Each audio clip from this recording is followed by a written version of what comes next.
Hi everyone. So last week we had the incredible events of Matan Torah and we received the Torah, and now it's time for Bnei Yisrael to learn Halacha, to learn all the laws that are supposed to dictate their lives. Now, it would have made sense if Parshat Mishpatim would have started like the Shulchan Aruch does, by beginning with the laws of waking up in the morning. Or maybe if it would have began like the way Mishnah Torah does, starting with the basic fundamentals, belief in God, basic midos, Talmud Torah, or even to begin like Rabbi Yehuda HaNasi begins Shas by starting with Kriyat Shema and Tefillah, staples of our lives every single day, but that's not how Parshat Mishpatim begins. Parshat Mishpatim begins by Hashem telling Moshe to teach the people about the laws of avadim, of servants, and the laws of what happens when people are fighting and they accidentally kill someone or they accidentally injure the other person, and how to deal with those situations. Or what are the laws if there's a master who starts hitting a servant and harms him, and how to deal with those situations. And it seems like a odd, almost random list of laws to begin as the first set of laws presented to Bnei Yisrael after Har Sinai. Except it's not random. Because if you look at the opening pasuk of the Parsha, Ve'ela hamishpatim asher tasim lefnehem, these are the laws that are placed in front of Bnei Yisrael. From the grammatical use of the word asher, these are the laws, asher, that are placed in front of Bnei Yisrael. It implies that these laws are specifically chosen, as opposed to other laws. These laws are picked to be the first ones taught to Bnei Yisrael. So there is something, not random, but intentional about starting Parshat Mishpatim with these laws about avadim, about servants, about people fighting and accidentally hurting or killing each other, about masters hitting their servants. Why is it that Hashem intentionally decided to start Parshat Mishpatim with these laws? And I think the answer lies in the words Asher Tasim Lefnehem. These are the laws that you're supposed to place in front of Bnei Yisrael that are found at the end of the pasuk. Because it's a strange phrase. Hashem could have said, these are laws Asher Titain Lahem that you should give to Bnei Yisrael, or Asher Titzaveh Otam, you should command Bnei Yisrael. What's this phrase of Asher Tasim Lefnehem? You should place these laws in front of Bnei Yisrael. This incredible Rashi that explains the meaning of these words, but we're not going to be able to appreciate it until we first give some background. So I want you to join me in going back in time. Back in time to Parshat Shmot, where the Jewish people were a nation of slaves in Egypt. They were slaves. Their parents were slaves. Their grandparents were slaves. That's all they knew. All they knew was how to be servants who listened to their masters. All they knew was how to deal with the couple of scuffles that broke out amongst the disgruntled slaves on a day-to-day basis. All they knew was how to try to please the people they were working for and how to try to not get on their bad side, because if they got on their bad side, they knew the consequences were not going to be fun. That was their life, and they repeated it day after day after day. It wasn't a happy life, but at least it was consistent. At least they knew what to expect tomorrow. And then, suddenly out of nowhere, Moshe arrived, and everything changed. In a few short months, there were these miraculous plagues. Then the people were whisked out of Egypt, and they thought they were no longer slaves, but then the Egyptians started following them, and then they approached this uncrossable sea, and the sea suddenly splits open miraculously, and they're able to walk through the sea, and then the Egyptians start following them, but the sea closes on top of them, and swallows up the Egyptians, and the people keep walking through the desert, and suddenly this magical bread starts falling from the sky, and they eat the magical bread. And they keep walking for a couple more weeks, and they make it to this mountain, and suddenly they have this amazing sound and light show by the mountain, and they get to hear from Hashem himself, and oh my gosh, it's incredible! But it's also so overwhelming. These people lived simple lives, and now all the energy, all the excitement, all the newness, it's too much. It's like when you spend all night sleeping in a pitch black room, and suddenly you open up the window, as incredible as the light is. You're just not able to bear it. You have to turn your eyes. You can't look. It's just too much. It's too overwhelming. You and your simple life, you can't deal with such amazing, such miraculous life. That was Bnei Yisrael at this point. Struggling to process, overwhelmed, so much going on. And now Hashem has to teach them what it means to be the Am HaNivchar, to be this chosen nation. Hashem has to give them all the rules and regulations and responsibilities that accompany this privilege. And imagine what would have happened if Hashem would have just presented them with a list of rules. Telling them, these are the rules that are supposed to dictate every single moment of your life, every single waking moment from now until the end of time. You think they were overwhelmed now? Imagine what that would have done to them. So Hashem in his infinite wisdom, what does he do? He tells Moshe, Ve'ela hamishpatim, and these are the laws, asher tasim lefnehem. You're supposed to place these laws, these specific laws in front of them.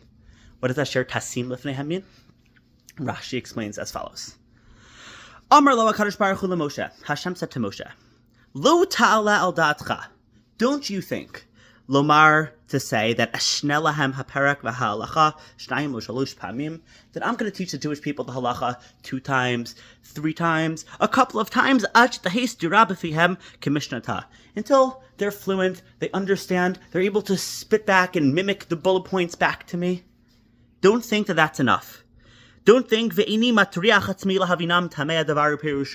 Moshe, that you don't have to bother yourself and trouble yourself to teach the Jewish people the explanation of these halachot and the reasons behind them and the depths of them. Don't think it's enough to just get them to memorize the list of laws and spit it back to you without helping them understand the purpose behind them. Rather what? That's why the pasuk says you should place these halachot, these mishpatim, in front of them. Kishulchan ha'aruch, like a set table. Umuchan le'achol lefnei ha'adam. Something that's able to be eaten and prepared to be eaten. Hashem is telling Moshe that the halacha that you're giving to Bnei Yisrael shouldn't be a set of dry rules.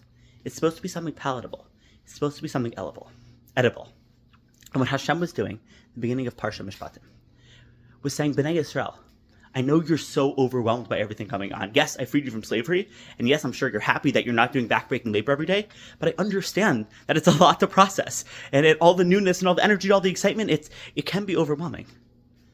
So I want to show you something you're comfortable with, something you're familiar with. What halachos am I going to give you? The halachos about owning slaves, because that's something you know. And after I give you those halachos, what halachos am I going to give you?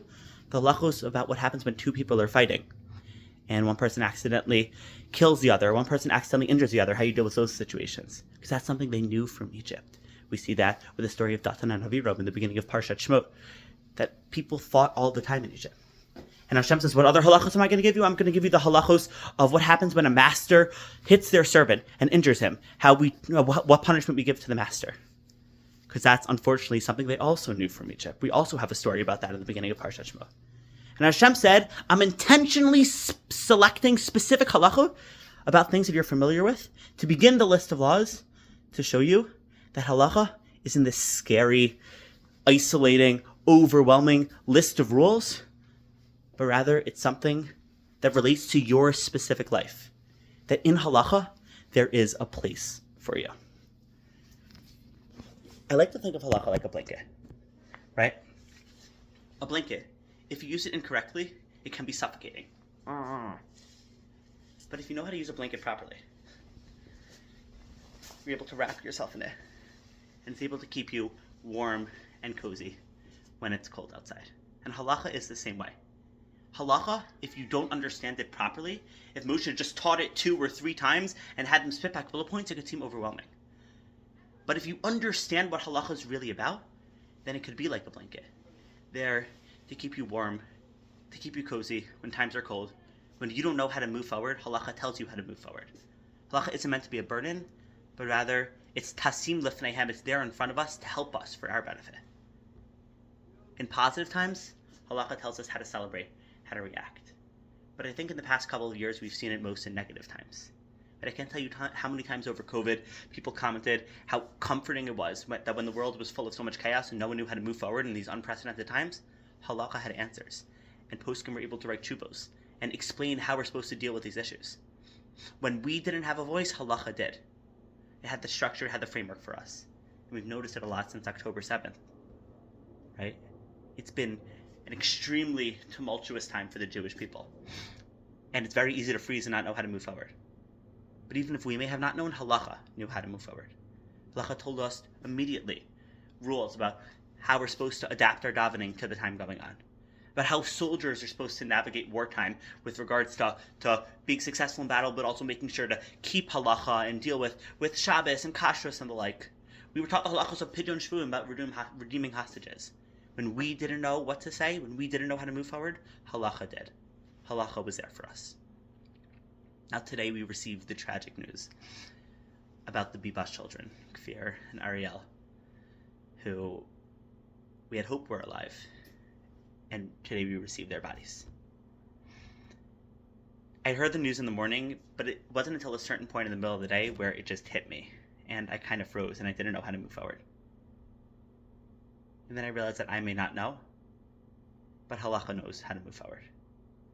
And Halakha tells that the families of the Bibas children, they're supposed to go through the Shiva process. And for me, I have my obligations to daven and to learn Torah, and I'm supposed to take my energy and my emotion and channel it into my Talmud Torah, into my tefillah, into my doing chesed. Right? When the times outside are freezing, Halakha became that blanket that I could wrap myself in to keep me warm. When I didn't know how to move forward, Halakha told me, I have the way for you to move forward. Now, I'm not saying it's easy. Right? I have halachos that I struggle with, and I struggle to keep, and many more that I don't even know about because I have yet to learn them. But knowing that the goal of the system isn't to suffocate me, but rather to elevate me, that gives me the motivation to try harder. It gives me the motivation to be even more meticulous about the details, to learn even more about the laws. Because by halakha dictating every single moment of my life, it's not supposed to be overwhelming. But rather, it's supposed to be Hashem telling you that there is a place for you in this system. That it was made for you and it's there to help you, and it's made to tailor to your individual needs and to your unique situation. Halakha is inviting you into its warm embrace. The only question is whether or not you're going to choose to enter. Just something to keep in mind. Have a great Shabbos, everyone.